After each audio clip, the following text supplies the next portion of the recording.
누가 찬양을 해주니까 굉장히 좋네요. 꽉 차네요. 이제 구호에만 그치지 마시고 실제로 이제 전도하는 역사가 일어나기를 기도합니다.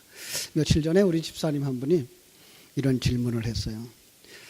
사무엘하 6장에서 다윗이 왕궁을 건축한 후에 언약궤를 다윗성으로 옮겨오는 가운데 일어난 일인데, 하나님의 언약궤를 싣고 산에서 내려와요. 그러다가 아비나답의 집에서부터 수레에 싣고 나오는데, 이 아비나답의 두 아들이 수레를 몰아요. 하나는 앞에서 하나는 뒤에서. 이름이 아효라는 아들과 우사라는 아들이죠. 그런데 이 수레가 나군의 터장마당에 왔을 때 소들이 뛰니까 우사가 하나님의 궤를 붙잡았어요. 그랬더니 하나님이 우사를 잘못했다고 진노하셔서 그 현장에서 우사가 죽어요. 그죠? 자, 다윗이 하나님을 두려워해가지고 언약궤를 자기 집으로 가져가던 것을 즐거워하지 아니하고 포기하고 가드 사람 오벳에돔의 집으로 메어갔어요. 그랬더니 오벳에돔의 집에 3개월 동안 있었는데 그 집이 온 집이 복을 받았대요. 자, 이게 어떻게 된 일입니까? 수레에 실을 때는 무얼로 실었을 거예요? 사람들이 발로 실었을까요? 손으로 실었을까요? 손으로 실었겠죠, 그죠? 손 안 대고 실을 수 있어요? 그럴 수 없을 거 아니에요, 그죠? 그리고 사고가 난 다음에 그 수레를 오벳에돔의 집으로 옮겨갈 때 뭘로 가지고 갔을까요? 사람들이 옮겨갔겠죠? 근데 그 사람들은 왜 안 죽고? 수레가 뛰는데, 소가 뛰는데, 그래서 수레가 덜컹거릴 때 넘어질까봐 손을 댄 그 우사는 왜 죽었을까? 이런 질문이에요. 그죠? 자, 뭐가 잘 맞지를 않아요. 그래서 우리가 조금 더 생각해 보아야 될 부분인데요. 오늘도 내용이 거기와 좀 비슷한 내용이에요. 뭔가 하면은 이제 솔로몬이 다윗이 준비한 모든 제목을 가지고서 성전을 완성하죠. 성전을 완성하고요. 그 성전에 다시 이제 그 언약궤를 모셔와요. 그 다윗이 기브온에다가 이렇게 모셨던 언약궤를 모셔오는데, 정말 그가 기쁨으로 감사함으로 아버지 다윗이 그렇게 사모했던 하나님의 집이 완성되었기 때문에, 또 솔로몬도 최선을 다해서 아버지의 그 유언대로 하나님의 뜻을 따라 준비되어진 재료를 가지고 최고의 기술자들을 불러서 이 성전을 7년 동안 지었어요. 매일매일 수고해야 7년 동안 성전이 완공됐어요. 자, 여러분, 이 성전의 건축이라는 부분 우리가 한번 깊이 생각을 해봐야 될 부분이죠. 왜 성경은 이 성전에 대해서 그렇게 강조하고 있는가? 그래서 우리가 알고 있는 내용으로만 해도 성막으로부터 시작되죠. 시내산에서 하나님이 주신 그 설계도대로 성막을 짓고, 그 다음에 성막을 가지고 움직여 가요. 근데 성막의 중심이 뭐죠? 바로 언약궤죠. 언약궤죠. 자, 그런데 나중에는 솔로몬 성전이죠. 솔로몬이 성전을 지어요. 그리고 오늘 본문은 바로 그 성전 안으로 뭘 가지고 가요? 언약궤를 가지고 가요. 그런데 이 솔로몬 성전이 나중에 회파되어져요. 그리고 바벨론으로 포로되어져 가요. 포로되어져 갔다가 다시 돌아와서 70년 만에 다시 돌아와요. 그러니까 회파되어진 날부터 다시 돌아와서 성전을 건축한 날까지가 70년이에요. 그래서 70년 동안에 스룹바벨 성전이 완성되죠. 자, 그러고 다시금 이 스룹바벨 성전을 중건한 사람이 누군가 하면 이게 로마의 헤롯이에요. 예수님 당시에 있었던 성전이 바로 헤롯 성전이에요. 근데 주님이 오셔서 이 성전을 헐어라.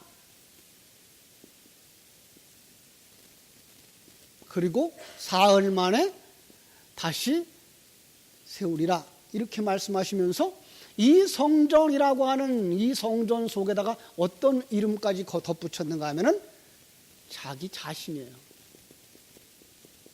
다시 말하면 육신으로 오셨던 예수는 죽어야 되고 그리고 나야 이제 새로운 성전, 하나님이 본래 완성하고 싶었던 이 성전이 완성된다라는 이야기를 하는 거예요. 많은 사람들이 이 성전을 완성한 이 그림을 보려면서 그 성전의 솔로몬의 그 업적을 굉장히 이제 자랑해요. 열왕기상 5장, 6장, 7장에서 그리고 역대하 2장, 3장에서 성전 안에 기물들을 만드는 것, 또 성전에 그 언약궤를 옮겨오는 것, 그리고 성도들의 그 솔로몬의 간증, 그리고 역대하 7장에서 이제 봉헌이 일어나는데 8장으로 가면 솔로몬은 굉장히 그 자기 자랑을 하고 있어요. 성전을 완성한 후에 자기 자랑에 몰두합니다. 여러분, 왜 이 솔로몬 성전이 무너지게 되는가 하면 솔로몬 때문에 무너지는 거예요. 아십니까? 솔로몬이 성전을 건축해 놓고 솔로몬 때문에 솔로몬 성전은 무너져요. 안타까운 거죠. 여러 가지의 이제 의미가 있습니다만은 솔로몬 성전은 누가 준비했을까요? 다윗이 다 준비했어요. 다윗은 왜 하나님이 성전 건축을 허락하지 않았죠? 그가 전쟁을 많이 해서 피를 많이 흘렸다 그랬는데 그보다 더 중요한 것은 상징적인 의미가 있어요. 이것은 예수의 상징이고 이것은 성령의 상징이에요. 그래서 예수님은 이 세상에서 뭐 해야 되죠? 준비는 다 해놓죠. 예수가 준비를 다 해놓고 그 다음에 누가 성전을 지어요? 성령께서 성전을 지어요. 자, 그 예수가 준비한 그 성전의 재료들은 뭘까요? 그것은 바로 구원에 이르는 모든 행위들이에요. 구원에 이르는 모든 행위들이 바로 우리 예수님이 준비한 것처럼 다윗이 준비했던 것을 알 수가 있습니다. 자, 그런데 여기서 왜 끊어지는가 하면 솔로몬이 성전을 완성한 다음에 또 하나 한 일이 있어요. 어떤 일 했죠? 성전을 완성한 다음에 자기 왕궁을 세워요.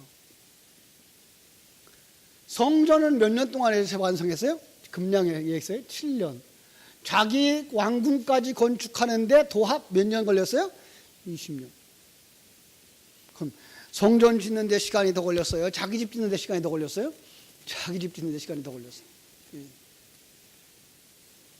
자, 이 부분이에요. 성전으로 완성되어진 것이 여기서 하나님이 성전을 건축하기 위해서는 그 일로 끝나는 거예요. 그 다음부터는 다시 인간 중심의 모습으로 자기의 왕궁을 세우는 일을 하기 때문에 하나님은 그것을 뭐라 그래요?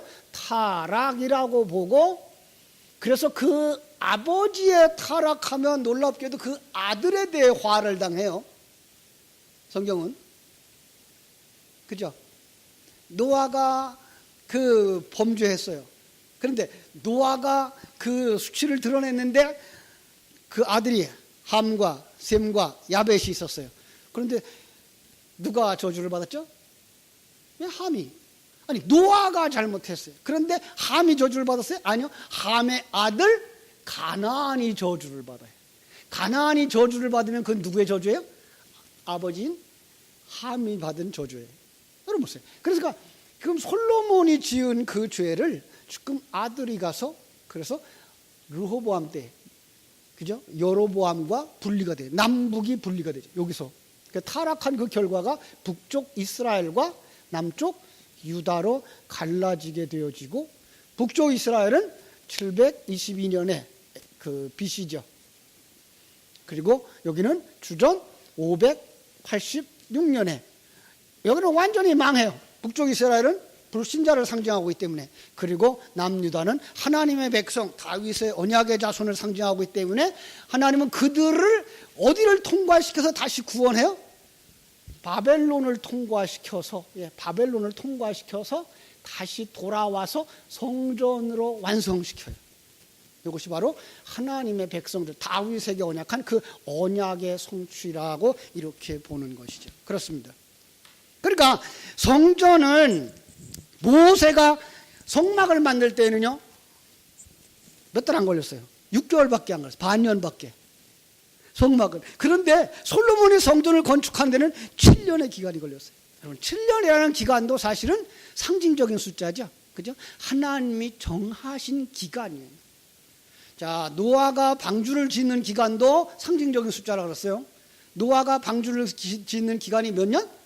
120년. 120년의 기간은 뭐예요? 아들을 만들기에 모자라지도 남지도 않는 완전한 기간. 그래서 12 곱하기 10이라고 말했어요. 이거는 7 곱하기 10이 되죠. 그죠? 7년이라는 완전수가 되는 거죠. 그래서 7년 동안에 성전을 건축했던 것을 알 수가 있어요. 자, 그리고 오늘 5장 1절에 뭐라고 말하는가 하면요, 솔로몬이 여호와의 전을 위하여 만든 모든 일을 마친지라. 이에 솔로몬이 그의 아버지 다윗이 드린 은과 금과 모든 기구를 가져다가 하나님의 전 곳간에 두었더라. 이렇게 말하고 있어요. 예, 솔로몬이 지은 성전은 예전에 모세가 지었던 이동식 장막보다도 훨씬 아름답고 화려하고 엄청난 비용을 들여 지었지만 그 준비되어진 재료가 모자라질 않았어요. 이건 무슨 뜻이죠? 하나님의 뜻대로 성전을 건축하면 빚 안 짓는 거예요? 빚 지고 성전 건축하면 그건 하나님의 뜻이 아니에요? 그런 얘기가 아니에요, 이거는요. 그 성전은 어떤 성전을 상징하고 있어요? 여러분과 나를. 근데 여러분과 나를 상징하는 데는 우리의 것은 하나도 안 들어가요. 우리의 힘은 하나도 안 들어가요. 하나님의 말씀으로, 하나님의 능력으로, 하나님의 일하심으로 완성되어지는 것을 상징하는 거예요. 그죠?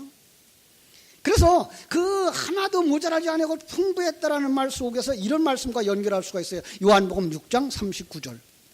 나를 보내신 이의 뜻을 내게 주신 자 중에 내가 하나도 잃어버리지 아니하고 마지막 날에 다시 살리는 이것이니라. 내가 하나도 잃어버리지 아니하고요. 하나님이 택한 백성은 하나도 잃어버리지 않는 거예요.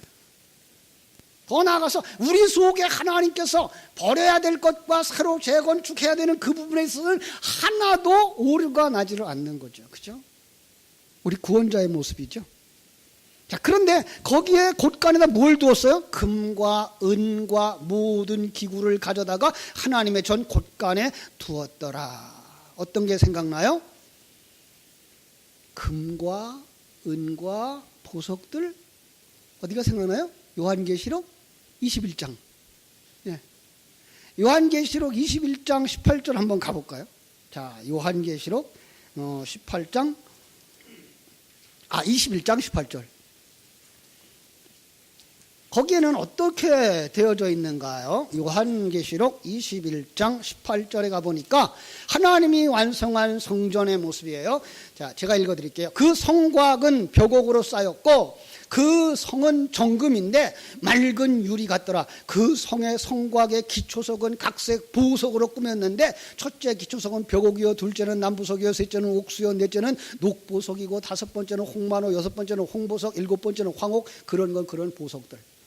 보석이 어떤 보석인지 얘기해줘도 나는 몰라요. 그런데 성경 속에 이 보석이 뭘 상징하더라고요? 하나님을 상징하고 묘사할 때에 보석의 이름을 쓴 거예요. 그런데 성전을 다 건설했는데 거기에는 그 하나님의 명칭들이 그렇게 다 들어가 있는 거예요. 자, 예수님이 그 성전에 모퉁이 돌이라 그랬어요. 그리고 우리들이 그 성전의 한 부분들이에요. 분명히 우리들이 그 속에 있어요. 그런데 우리의 모습은 온데간데 없고 우리 속에 누구만 계세요? 하나님만 계세요. 그러니까 우리 속에 있는 하나님이 그대로 투과되어져 보여질 때 그게 뭐예요? 보석의 이름으로 나타나는 거예요. 예, 그렇습니다. 그러니까 지금 여기에 있는 보석들도 바로 그런 의미에서 보시면 돼요. 성전 안에는 바로 보석이 가득하다라는 말은 성전 안에는 하나님의 백성들이 가득하다라는 의미로 쓰셔야 되는 거예요. 자, 그리고 재미있는 것은요, 요한계시록 펼쳤으니까 한 군데 더 보고 갈게요. 22절, 21장 22절. 성 안에는 내가 성전을 보지 못하였으니 이는 주 하나님 곧 전능하신 이와 어린 양이 그 성전이니라. 이심이라. 그러니까 성 안에는 성전이 없어요. 왜 그랬을까요? 그 성 자체가 성전인 거예요. 그러니까 성전과 하나님의 나라는 동격인 거예요. 그렇습니다. 그러니까 하나님의 나라, 여러분의 천국은 어디 있어요? 그러면 성령님은 어디 계세요? 내 안에. 그럼 여러분은 성전이에요? 천국이에요? 여러분은 성전이고 또 천국인 거예요. 그죠? 성경은 이렇게 묘사를 하고 있는 걸 우리가 볼 수가 있습니다. 그죠? 자, 참으로 놀라운 것은 하나님께서 이렇게 우리들을 보석으로 여겨주셔요. 아니, 우리들을 하나님으로 충만되게 해주면 우리는 자기 부인이 되어져서 나는 있으나 있지 아니하고 내 안에 하나님이 그대로 드러나는 게 뭐예요? 그게 하나님의 영광을 드러내는 삶을 사는 거예요. 그죠? 그래서 성전은 다윗이 건축할 수 없었고 솔로몬이 건축해야 했던 이유를 설명할 수가 있는 거예요. 예수 그리스도를 상징했던 다윗은 다 준비했지만 그는 성전을, 보이지 않는 성전을 건축할 수 없었던 거죠. 그래서 예수가 다 준비한 걸 가지고 누가 성전을 건축해요? 여러분을 성전으로 누가 만들어요? 성령이. 그런데 그 성령이 여러분을 만드시는데 누구 거 가지고 만든다? 예수 거 가지고. 자, 요한복음 16장으로 갑니다. 요한복음 16장 13절로 15절. 요한복음 16장 13절로 15절. 16장 13절. 그러나 진리의 성령이 오시면 그가 너희를 모든 진리 가운데로 인도하시니 그가 스스로 말하지 않고 오직 들은 것을 말하며 장래일을 너희에게 알리시리라. 그가 내 영광을 나타내리니 내 것을 가지고 너희에게 알리겠음이니라. 무릇 아버지께 있는 것은 다 내 것이라. 그러므로 내가 말하기를 그가 내 것을 가지고 너희에게 알리시리라. 성령이 오신대요. 성령이 오셔서 우리 안에서 무슨 일을 해요? 우리를 성전으로 만드는 일을 하는데 그 도구가 뭐예요? 예수의 것이래요. 예수의 것이 뭐예요? 진리의 말씀. 예수님이 우리를 부르실 때에 십자가를 지고 죽으라 그랬어요. 그리고서 우리로 하여금 하나님의 생명을 가지고 살아나라 그랬어요. 그래서 우리는 한쪽으로는 예수를 믿는 삶 속에서 자기 부인의 역사가 일어나며 또 한쪽으로는 자기 속에서 하나님이 주인 되어지는 역사, 새 사람으로 완성되어지는 역사가 일어나는데 그 실제적으로 지식이 생명이 되어지고 믿음이 되어지고 영광이 드러내는 삶을 주님이 주신 그 진리를 지식으로 받은 걸로 끝나지 않고 그게 우리 속에 생명이 되도록 하시는 일을 누가 한다? 성령이 하시는 거예요. 그렇습니다. 그러니까 성경 속에는 항상 이렇게 그릇에 담아준 내용, 보이는 어떤 것에다가 보이지 아니하는 내용을 담아주신 것을 우리가 볼 수가 있습니다. 그래서 구약 성경에는 그 언약궤를 보여주면서 그것을 법궤라고 하지 아니하고 언약궤라고 했어요. 거기에 뭐가 있죠? 십계명 돌비가 있어요. 그래서 사람들이 율법이 들어가 있는 법을 담은 궤짝, 그래서 법궤라고 말했는데 하나님은 법궤라고 말하지 않고 언약궤라고 말한 거예요. 왜 그래요? 그 속에 언약이 들어가 있으니까. 그러니까 법이 들어가 있는 게 아니라 언약이 들어가 있는 거예요. 자, 그리고 하나님은 항상 언약궤를 메고 나아갈 때 그들보다 앞서서 누가 나갔을까요? 언약궤가 나아갈 때 앞서서 누가 나가요? 제사장들이 뭐 했어요? 나팔 불었어요. 그러니까 나팔 부는 사람이 있어야 돼요. 무슨 나팔일까요, 그거? 복음의 나팔이에요. 그러니까 언약궤만 그냥 가면 아무 소용이 없어요. 언약궤에 담겨준 진리를 깨달아 알기 위해서 하나님은 반드시 나팔 부는 사람을 붙여줬어요. 그런데 이제 그들이 참 그것을 잊어버려요. 나팔 부는 사람의 중요성을 잃어버리고 언약궤만 중요하다고 생각을 하기 시작한 거예요.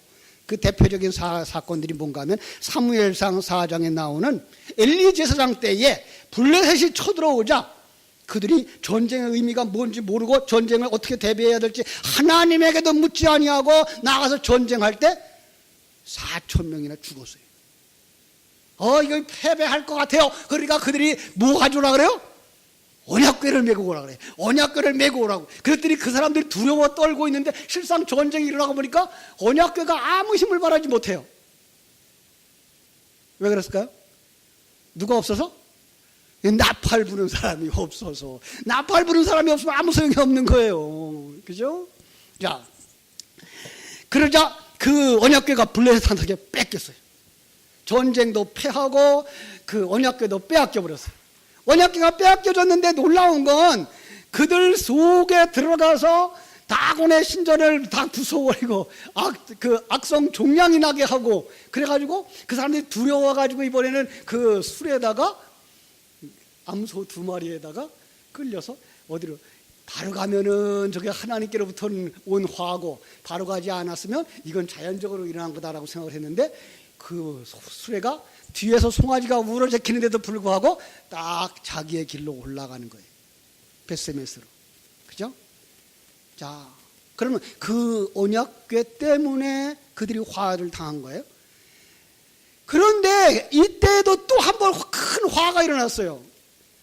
이 벳세메스로 올라갔더니 이것이 사람들이 그 언약궤가 돌아오니까 너무나 좋아가지고 뛰쳐나와서 그 소를 잡아서 제사를 드리고 언약궤를 들여다봤어요. 몇 명 죽었어요? 저기 숫자 말하네. 몇 사람 죽었어요? 70명. 아니 근데 어떤 성경에는 이게 5만 70명이 죽었다 그래요. 근데 그 도시에가 5만 70명이나 있었는지는 모르겠는데 그래서 한 70명쯤 죽었다고 생각을 하는 거예요. 자, 언약궤가 돌아왔는데 불구하고 들떠있는 그 사람들이 죽어있는 거예요. 언약궤가 무엇인지를 알지 못하는 사람들은 언약궤를 통해 드러내는 하나님의 거룩성을 알지 못하면은 뭐 하는 거예요? 죽은 자라는 거예요. 여러분 이걸 그거 들여다봤기 때문에 죽은 거다라고 이렇게 해석하면은 그 당시에는 그랬어요. 그런데 그걸 갖다가 오늘 우리에게 해석하면 우리는 잘 몰라요. 우리는 뭐가 언약궤예요? 성경? 그럼 성경 들여다보면 죽어요? 그것도 아니잖아요. 성경을 들여다보고도 성경의 의미를 깨달아 알지 못한 사람은 뭐한 사람이다? 죽은 사람이다.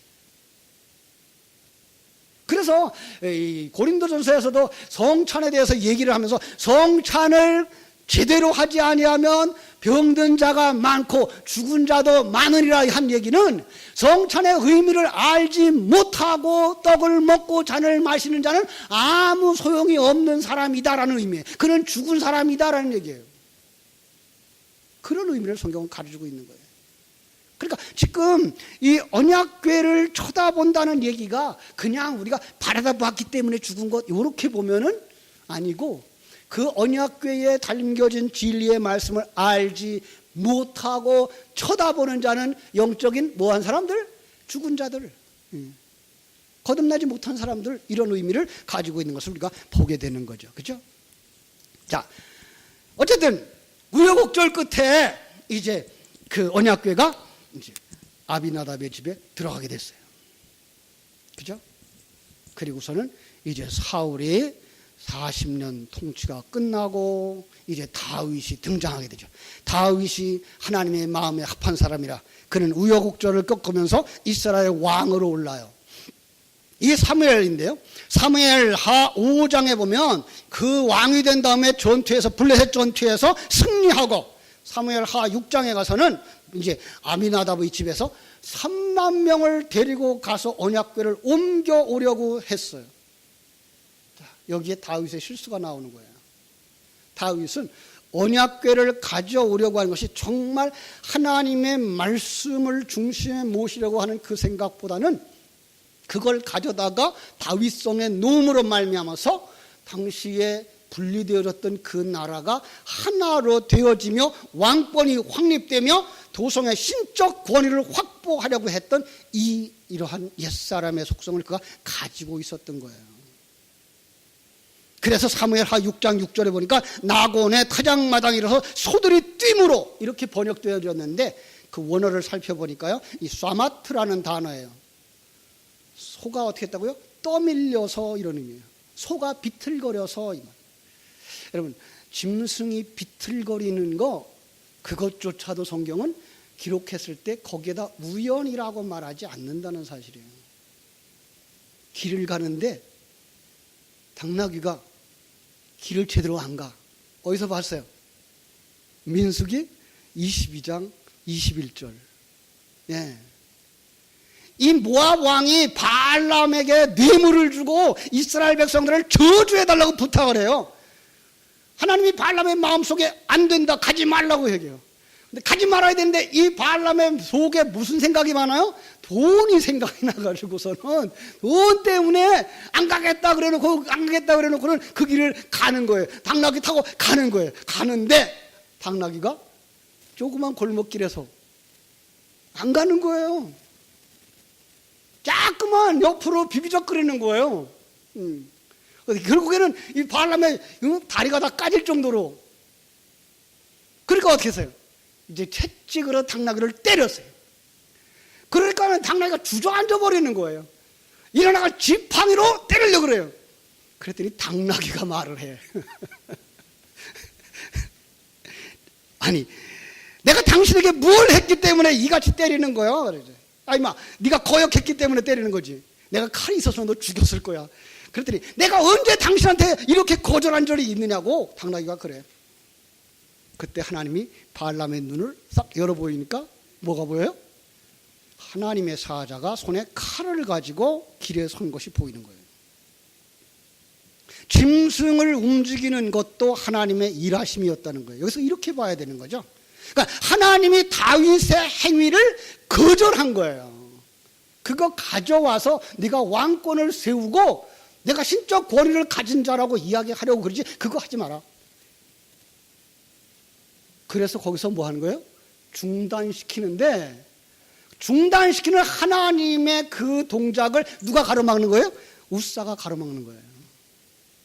네. 그래서 거기서 죽는 거죠. 결국은 누구의 죽음이에요? 다윗의 죽음이에요. 다윗의 옛사람의 죽음이에요. 그래서 두 번째 이 다윗이 준비를 해가지고 깨달아 안 다음에 가서 내어가지고 올라올 때는 이제 아무 문제 없이 다 올라왔던 것을 우리가 알 수가 있습니다. 이것이 역대기를 읽어가는 핵심인 거예요. 진리를 깨달아 알지 못하는 자, 그 왕은 죽은 것이고 하나님의 뜻을 따르지 않는 자는 그들은 죽은 자들이다라고 말하는 거예요. 그 대표적인 구절이, 성경이 좀 다릅니다만은 열왕기하 15장 28절을 참고해 보면 이렇게 말하고 있어요. 그는 여호와 보시기에 악을 행하여 이스라엘로 범죄하게 한 느밧의 아들 여로보암의 죄에서 떠나지 아니하였더라. 이게 북이스라엘 가운데에 하나님에게 아주 반역했던 자들을 평가했던 음성이에요. 역대하는 조금 다르지만 하나님의 언약을 깨달아 알지 못하는 자들, 불순종하는 자들, 그들은 어떻게 해요? 바벨론 포로로 연결시키고 있는 거예요. 자, 여기서 한번 잠깐 생각해 보고 가자고요. 역대하가 언제 기록된 책이라고요? 역대상하, 역대기서가 주보를 얼른 컨닝하면 돼요. 주보의 개요에다가 써드렸어요. 역대기는 포로 귀환 이후에 에스라에 의해서 주전 430년부터 450년 사이에 기록된 것. 예.